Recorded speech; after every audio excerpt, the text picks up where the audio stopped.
నమస్తే, నేను మీ Urukunda అడ్వకేట్ని, BJP legal cell జిల్లా ఉపాధ్యక్షుడిని. గత 10 రోజులుగా ప్రతి 5 నిమిషాలకు ఒకసారి కనుక మనం అబ్జర్వ్ చేసినట్లయితే అన్నమయ్య సర్కిల్లో కూర్చున్నా నిల్చున్నా ప్రతి 5 నిమిషాలకు ఒక టిప్పర్ లోడు చెరువు మట్టి వెళ్తూ ఉంటుంది. ప్రతిదీ కూడా రికార్డ్ చేస్తున్నాము. ఇది గమనించాలి. చెరువు మట్టిని వాల్టా యాక్ట్ ప్రకారం ఎవరు యూజ్ చేయాలి, ఎవరు యూజ్ చేయకూడదు. చెరువు మట్టిని తవ్వాలంటే ఎవరి పర్మిషన్ అవసరం, ఎవరి పర్మిషన్ అవసరం లేదు. కాబట్టి చెరువు మట్టిని దొంగలించేటువంటి దొంగలు, ఈ దొంగలకు సపోర్ట్ చేసేటువంటి దొంగలు, ఇది గమనించాలి. చెరువుకు సంబంధించినటువంటి ఒండ్రు మట్టి కేవలం వాల్టా యాక్ట్ ప్రకారం రైతులకు మాత్రమే తక్కువ కాస్ట్తో, ఫ్రీ ఆఫ్ కాస్ట్తో వాళ్లకు సప్లై చేయాలి. అది కూడా ఇరిగేషన్ డిపార్ట్మెంట్ పర్మిషన్తో ఎంఆర్ఓ గారికి ఒక అర్జీ పెట్టుకొని ఇలా ఒక ప్రాసెస్ అనేది ఉంటుంది. కానీ మన ఎమ్మెగనూరులో గంజహల్లకు సంబంధించినటువంటి చెరువు గత 10 రోజుల నుంచి ఇప్పటిదాకా కొన్ని వేల టిప్పర్లు పోయి ఉంటాయి. ప్రతిదీ సీసీ కెమెరాస్ ఉన్నాయి. కొన్ని మేము కూడా విజిలెన్స్గా మాకు కూడా కొంత అవగాహన ఉంది, ఎవరు దొంగలు ఎక్కడికి దొంగలించుకుపోతున్నారని. కాబట్టి ప్రతిదీ కూడా రికార్డింగ్ చేస్తున్నాము, మీరు అది గమనించాలి.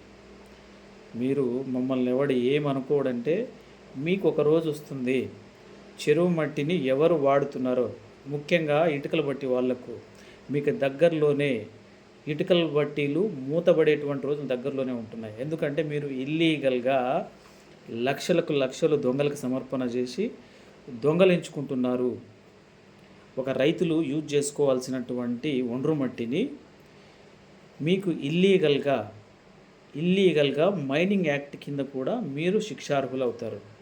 ఇది గమనించాలి. మీరు ఎవరో పర్మిషన్ ఇచ్చారు, మేము వాడేసుకుంటామంటే అల్టిమేట్గా ఇక్కడ అధికారులు బలైపోతారు, ఇటుకల బట్టి ఓనర్లు బలైపోతారు, రాజకీయ నాయకులు సేఫ్ అయిపోతారు. కాబట్టి ఇది మీరు గమనించాల్సింది ఏంటంటే, ఇకనైనా ఇల్లీగల్గా చెరువుకు సంబంధించినటువంటి ఒండ్రు మట్టిని మీరు ఇల్లీగల్గా ఎవరు పర్మిషన్ ఇచ్చారో పేపర్లో పబ్లికేషన్ వేయాలి. ఎవరు పర్మిషన్ ఇచ్చారు, ఎంత పర్మిషన్ ఇచ్చినారు, ఒక టిప్పర్ వచ్చేసి నియర్లీ మీరు వేసుకుపోయేటువంటి లోడ్ ఎంత ఉంటుందో తెలుసా? 60 టన్నుల పైచిలుకుంటుంది మీరు వేసేటువంటి లోడు. దానివల్ల రోడ్లు దెబ్బతింటున్నాయి. యాక్సిడెంట్లకు కూడా ఇరిగేషన్ డిపార్ట్మెంట్ ఎంఆర్ఓ గారు మీరు పర్మిషన్ ఇచ్చారు కాబట్టి మీరు కూడా దీనికి కారకులు అవుతారు. ఇది సుమా. ఎందుకంటే మీరు ఒకసారి చెక్ చేయండి, వాళ్ళు ఎంత వెయిటేజ్తో వస్తున్నారు లోడు. కనీసం ఇక్కడ అన్నమయ్య సర్కిల్లో నిలబడితే బండి కంట్రోల్ అవ్వట్లేదు అంటే దాని మీనింగు 60 టన్నులు పైచిలుకుంటుందా అని అర్థం. కాబట్టి రోడ్లు పాడైపోవడానికి కారకులు అధికారులు, రాజకీయ నాయకులు. యాక్సిడెంట్స్ జరగడానికి కారకులు అధికారులు, రాజకీయ నాయకులు. కాబట్టి గౌరవ కలెక్టర్ గారు, మీ దృష్టికి ఉందో లేదో తెలియదు, ఏది జరిగినా ఎమ్మెగనూరు పరిసర చుట్టుపక్కల ప్రాంతాల్లో రోడ్లు శిథిలమైపోయినా దాని కారకులు కలెక్టర్ గారు బాధ్యత వహించాల్సి వస్తుంది. ఎందుకంటే ఒక ఇరిగేషన్కి సంబంధించినటువంటి, చెరువుకు సంబంధించినటువంటి మట్టిని తవ్వేటువంటి పర్మిషన్ తవ్వడానికి ఇచ్చేటువంటి అధికారం ఒక కలెక్టర్కి ఉంటుంది, ఇరిగేషన్ డిపార్ట్మెంట్కి సంబంధించినటువంటి అథారిటీకి ఉంటుంది. కాబట్టి ఇక్కడ ఏది జరిగినా, చిన్న డ్యామేజ్ జరిగినా మీరు బాధ్యత వహించాల్సి వస్తుంది.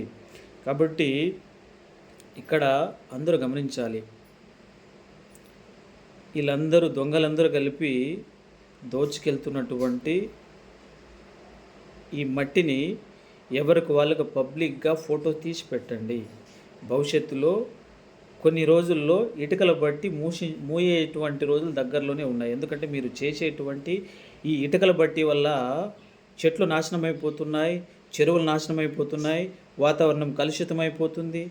చాలా రకాలుగా వాతావరణం పొల్యూట్ అయిపోవడానికి కారకులు ఈ ఇటుకల బట్టి ఓనర్స్, ఈ ఇటుకల బట్టిని ఎంకరేజ్ చేస్తున్నటువంటి రాజకీయ నాయకులు, ఈ రాజకీయ నాయకులు మాట వినేటువంటి అధికారులు కూడా శిక్షార్హులు అవుతారు. జై హింద్, వందే మాతరం.